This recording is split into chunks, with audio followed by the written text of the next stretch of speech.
Hey guys, SweetBananaGaming here, coach of your Orlando Solgaleo, here for a Week 5 PGBL Season 2 Team Builder video against the New Jersey Brobats. A little bit of information here. I'm recording this in advance, as I mentioned, weeks 4 through probably 8 will be recorded in advance, as I've mentioned many times before, because I'm going to be out of town. So I'm actually recording this, and we're going to have this battle the day after Christmas. So with the holidays and everything, preparing for this, as well as I think we're going to do the rematch at some point this week, as well as the real match for this week, which is week 3.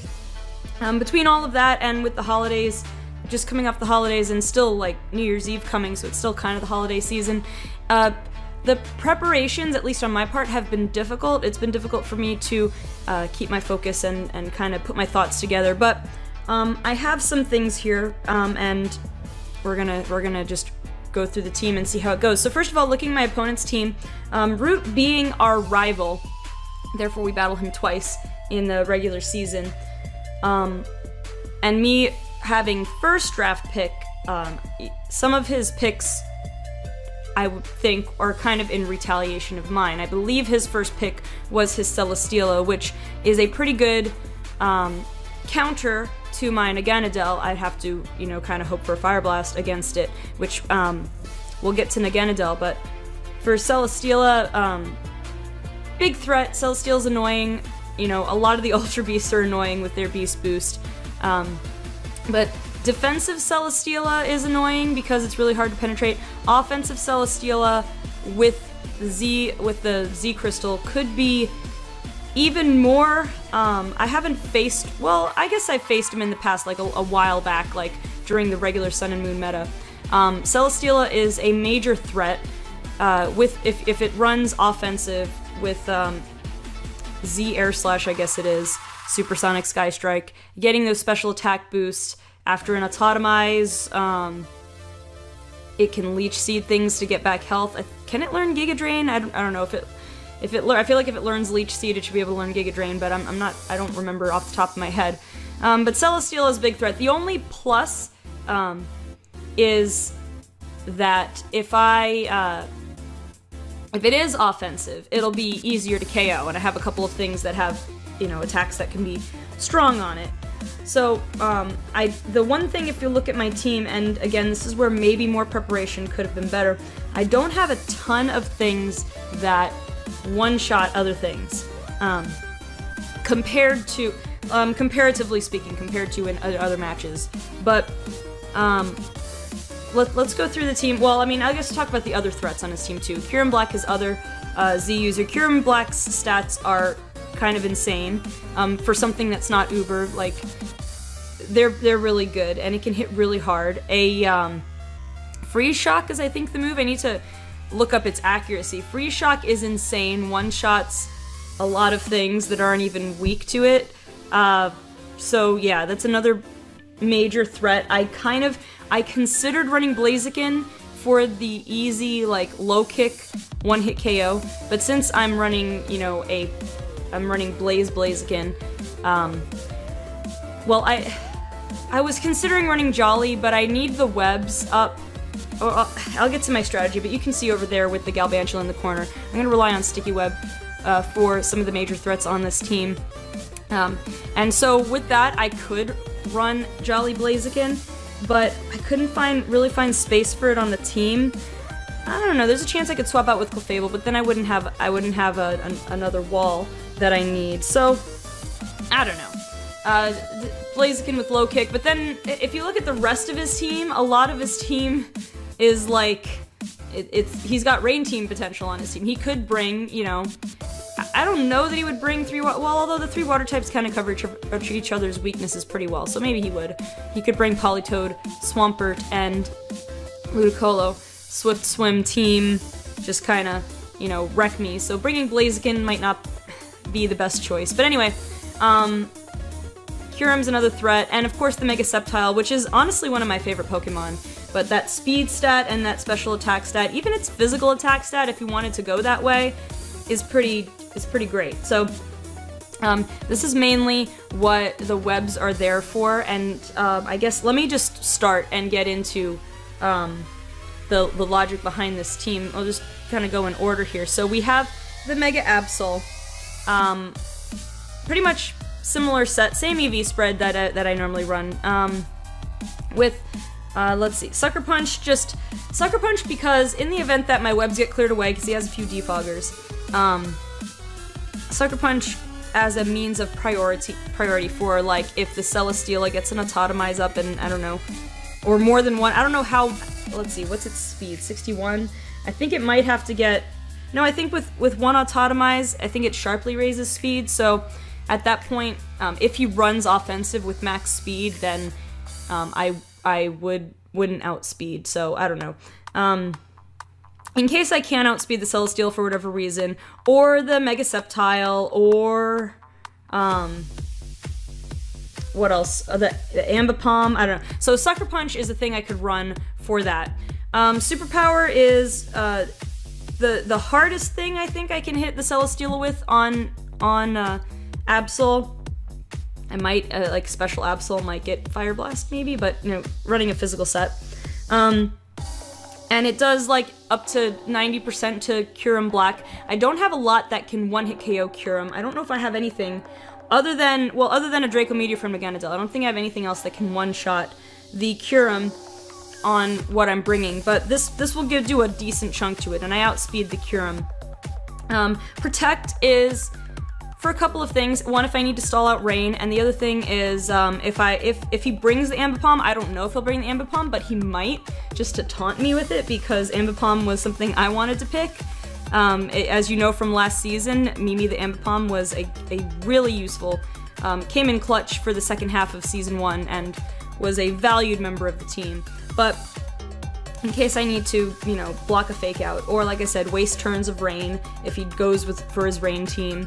Block a Rapid Spin if he brings Fortress, maybe. There are a few options, or if I predict a Z-move on the Celesteela, maybe make it a little weaker, get him to waste it, I don't know. And the knockoff is there for, again, good stab damage and getting rid of some items. So, let's go to Naganadel. Naganadel, same set as just about every time I've brought it. You don't... The downside to using Naganadel, even though it's so powerful, is that it is kind of a one-trick pony. The one thing that makes it easy is that it's easy to come up with sets for it. And I did even consider maybe not bringing it, bringing Blaziken as the user instead, or bringing something else, maybe, but Naganadel just hits so hard, and it can one-shot the Kyurem. And the fact that he had, let me just double check this again, he has no fairies on his team, so a Devastating Drake will still hit anything. He, of course, has two things. No, he has Gardevoir, what am I saying? So, barring the Gardevoir, which he might not bring, because Sludge Wave takes it out easily anyway, and I outspeed it anyway. So, other than the Gardevoir, if he doesn't bring it, I can Devastating Drake anything, and yes, the Fortress and the Celesteela are going to resist it, especially if the Celesteela is especially defensive, but pretty much everything else can maybe die to it, I don't know. And with the Sceptile, between webs, if I get webs up for good, then I should outspeed the Sceptile every time.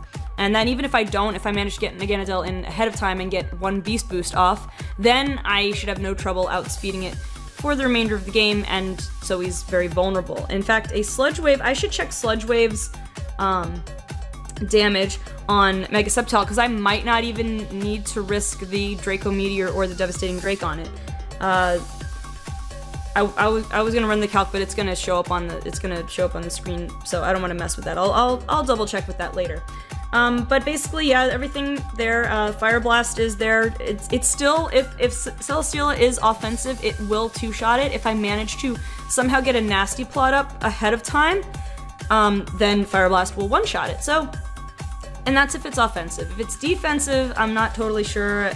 I probably wouldn't keep it in if I know it's a defensive Celesteela set, but it is what it is. So next is going to be kind of the, I guess you could call it my win condition.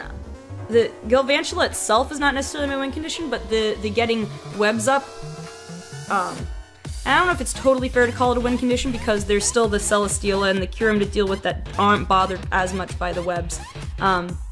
But to get around the Sceptile, it's kind of pretty key. So the Galvantula, Volt Switch is a 2-shot on an offensive set Celesteela. It's basically a 2-shot on the Politoed if it's running max HP. If it's for some reason an offensive Politoed, which I don't know, I honestly don't know Politoed very well, because basically if Politoed's there, it's just there to set rain, so he might put, you know, defensive investment on it, so it's hard to kill, so he can keep swapping in and out. But it does damage to that. It, let's see. Giga Drain, depending on Swampert's investment, if Swampert has enough HP investment, Giga Drain does not one-shot it, but it gets pretty close, and I can get back some health. Who knows if it works out. The amount of damage it does, depending on how much damage I've taken, maybe I can get a... No, I can't get a reuse for my Sash, sorry. That would be for Sturdy. But anyway, Giga Drain, I have Giga Drain just so I can't, like, I have to be careful when going for Volt Switch, because he could bring in, if Sceptile has already Mega Evolved, it could have, you know, it has Lightning Rod, so it could get that free special attack boost. So I have to be careful about Volt Switching. On the other hand, if he decides to switch into Swampert, I have something for that. So Swampert doesn't totally wall me.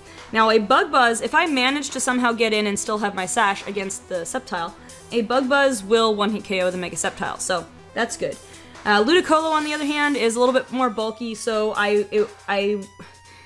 depending on if it has no special defense investment, I can come in within a sliver of just missing the one-hit KO. But basically, that means it's probable that Bug Buzz is 2-hit KO on the Ludicolo.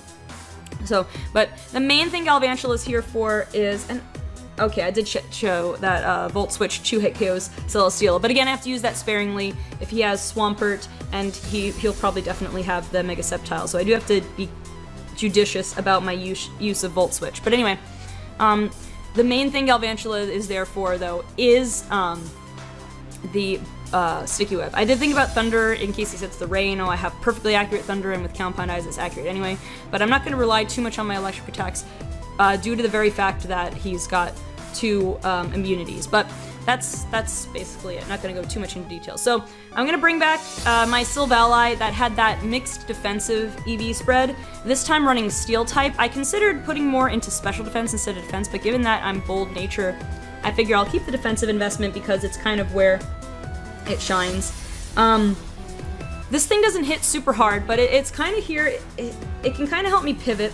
I forgot to calc what an Ice Beam with this much investment does to Mega Sceptile, but I'm pretty sure I can still one-shot it. Basically, running Steel type. The reason I'm running Steel type is to make it so that if the Sceptile wants to do major damage to Silvally, he'll have to rely on Focus Blast, which is a risk. Because he'll have to miss it, but it's a risk for both of us, so it's kind of, he still would have the upper hand because Focus Blast is more than 50% accurate, but it makes him rely on an inaccurate move to do damage to me, so I have a good chance of getting an Ice Beam off and maybe taking it out. I've also got Flash Cannon, which is a 2-shot on the Kyurem, Flamethrower, which if Celesteela is offensive, I can get into 2-hit KO range, so it's just here with coverage moves right now, and Parting Shot. Now, I considered options of running Sandstorm or Hail, because originally, in the event that Rain Team shows up, I wanted to run Hail to do damage to his team, and like, oh hey, you thought you had the Rain, well now you have the Hail, so you're getting damage on your team. And I wanted to run it on, at the time I thought I could run it on Clefable, because okay, I got Magic Guard, so I could just set up the Hail with Clefable and just chill here as his whole Rain team is destroyed. But it turns out Clefable can't learn Hail, can learn Sunny Day and Rain Dance, can't learn Hail or Sandstorm, which it gets Magic Guard, so that would be a beautiful combo if it could get one of those moves. But so then I considered running Sandstorm on Silvally, but it's just that I looked at, you know, he has Celesteela, Swampert, Fortress, they're all gonna get a special defense boost from that. I would too with Silvally, but then if I go down, then it's just more trouble than it's worth. And running Hail, unless I switch to Clefable in the middle of it, which might not be a a favorable matchup, I'm just going to take damage from that as well. So I'm going to stick with running Parting Shot most likely, and basically just here for coverage moves, and just kind of here to take a hit. Kind of my physical wall, because I have Clefable as my special wall, and Dhelmise as kind of my mix wall. That also hits hard. So that's that, though. You've seen the EV spread in the past. So next we have Dhelmise. Standard set, Assault Vest, Adamant with, you know, mixed EV spread, max HP, pretty high attack, and 100 special defense, along with that Assault Vest. Mega Sceptile's, I think, strongest move it can use on me is a Dragon Pulse, which is a 3-hit KO. So the only problem, of course, is that I don't have anything that can one-shot it on Dhelmise, but I do have Anchor Shot, which is a 2-hit KO. So Dhelmise is another pretty good answer to the Mega Sceptile, unless it gets a move that I can't think of. I'm not sure what other move it would get. I mean, Aerial Ace if you wanted to run physical, maybe, but I mean, Dhelmise is naturally bulky in physical defense, so I don't know how well that would do. I mean, I guess bulky isn't the right word. It has some bulk, though. It has some natural bulk, even without any investment, plus the max HP. What else? I will say I'm a little bit worried about the Drapion, just because he might not bring it if he suspects that I bring Lycanroc, although I was, as you can see, I didn't want to bring anything weak to water because Rain Team. So I have the Earthquake, which on an offensive Drapion is a 2-hit KO. That's why I'm a little bit leery if he goes for max defense or whatever, or max HP, something. Could get a little dicey. Usually when there's a Pokemon that I think, oh, this is the one Pokemon that could really screw up my team, and because I'm prepared for everything except that, basically, that's the one that does, like, Week 1. Spoilers if you haven't watched Week 1. The one Pokemon, I mean, I somewhat prepared for it, but, like, the one Pokemon, well, I guess it was more the 2 Pokemon that were gonna mess me up were Nidoqueen and Rotom Heat, and of course he brought those 2, and of course they messed me up big time. But, anyway. Anchor Shot, 2-hit KO Mega Sceptile, 2-hit KO Kyurem, 1-shots the Gardevoir. I have Power Whip, can potentially 1-shot Ambipom, Politoed, and Gardevoir. Of course I have to worry about hitting it, that's always a thing. And Rapid Spin in case he tries to put rocks up for any reason. Not that anything on my team other than, well, yeah, the Galvantula will be kind of hurt by rocks because it would break my Sash if I need to switch it in, so can potentially get rid of rocks. And that's that. So then finally we have the Clefable. Same calm set. You know, I have a bold Clefable, but as of this recording, I haven't thrown it in yet. So, because I already have other things that are physical walls, and usually I bring Slowbro and Clefable, so having Clefable as a special wall, most of the time it works better that way. But anyway, Calm Mind, Moonblast, Moonlight, and Stealth Rock. Stealth Rock kind of there. Because with the Politoed there, with the rain, there's the potential for swap in and swap out. I've seen it with Pelipper a lot on rain teams, where it's like, oh, we got Pelipper, all I have to do is just switch it out, and then I'll switch Pelipper back in later when I need to set the rain again. So with the switching that kind of involves, Stealth Rock is kind of good for chip damage there. And then also, well, let's see, Kyurem is weak to it, so take extra damage from it. And also just in general, the idea that, like I was saying before about not having a whole lot that one-shots things. And in fact, I should check what Moonblast does to the Sceptile and the Kyurem, because that's a worthy consideration as well, especially with Sceptile, given that I'm a special wall. But that's kind of what the Stealth Rock's there for. Just give me that little extra damage. And I mean, Stealth Rock's always kind of a good thing to have on your side. Not on your side of the field, but, you know, playing for your side. And let's see, Magic Guard, because there's time for, like, to have Unaware, but really Magic Guard in this sense is best in case I do have to deal with hazards, or I do have to deal with Toxic, or against the Celesteela, if I have to deal with Leech Seed, I can kind of take it pretty well. If it's defensive Celesteela, the only thing is that I kind of have to get +6 before I can even hope that Moonblast does something, but I can at least kind of, like, just tear apart his whole stalling mechanism if I have to, if he runs a Celesteela, if you will. Anyway, other than that, it's pretty much the set you've seen already. I have no real reason to run, you know, something like Stored Power, because Moonblast pretty much covers it, because even, like, Celesteela resists Psychic as well as Fairy, so there's not really a need to run Stored Power. So that's that. Anyway, that's my team, pretty much. That's what I'm running. I don't think I'm going to change anything between now and tonight. I told you about the little things I was going back and forth between whether to set weather or not set weather. Oh, the reason I didn't want to set sunny day was just in case someone brought up the tiny chance that he wanted to be a troll with his Sceptile and run Solar Beam. And actually, I think Celesteela gets Fire Blast as well, so I didn't want to unintentionally cause more problems than I tried to solve in that situation. So that's that. But anyway, that's gonna do it for now, guys. If you're excited for this match, be sure to leave a like down below, leave a comment as well showing your Orlando Solgaleo support, and I will see you next time. Thank you so much for watching, and yeah, stay tuned for our Week 5 match against our rivals, Rewt and the New Jersey Brobats. I'll see you then.